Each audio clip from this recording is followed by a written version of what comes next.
টানা ৪০ দিন মসজিদে জামাতে ৫ ওয়াক্ত নামাজ আদায় করে বাইসাইকেল উপহার পেল ৯ জন কিশোর। আমি নিজে ৪০ দিন নামাজ আদায় করেছি এবং একটি সাইকেল উপহার পেয়েছি।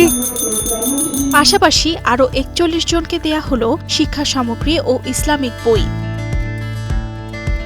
ব্যতিক্রমধর্মী এই আয়োজনটি করেছে ফেনী জেলার দাগনভূঞা উপজেলার পূর্ব চন্দ্রপুর ইউনিয়নের ওমরাবাদ গ্রামে আলোর মশাল নামের একটি স্বেচ্ছাসেবী সংগঠন। প্রতিযোগিতায় ৪০ দিন নামাজ পড়ে একটি সাইকেল পেয়েছি এবং আমি সামনেও এরকম নামাজ পড়ব।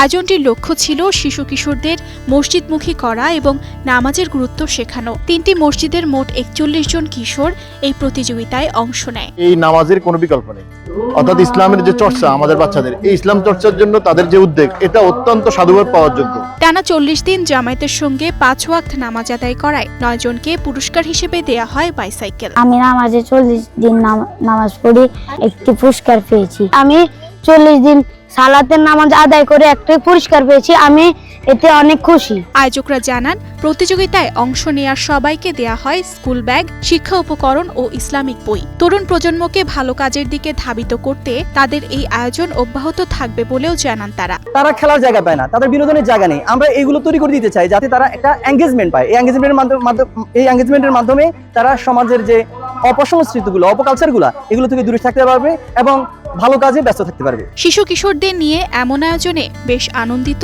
অভিভাবক ও স্থানীয় এলাকাবাসীরা। থেকে নামাজ উৎসাহিত করা, এটা আসলে বলার ভাষা নেই। এটা অবশ্যই সুন্দর এবং এরা সবসময় নামাজ বদ্ধ হবে, এই আশা করি আমি ইনশাআল্লাহ। নামাজের প্রতিযোগিতা হয়তো শেষ, তবে কিশোরদের মসজিদমুখী জীবন শুরু হলো এখান থেকেই। এর মাধ্যমে তারা গড়ে উঠবে শ্রেষ্ঠ মানুষ হিসেবে।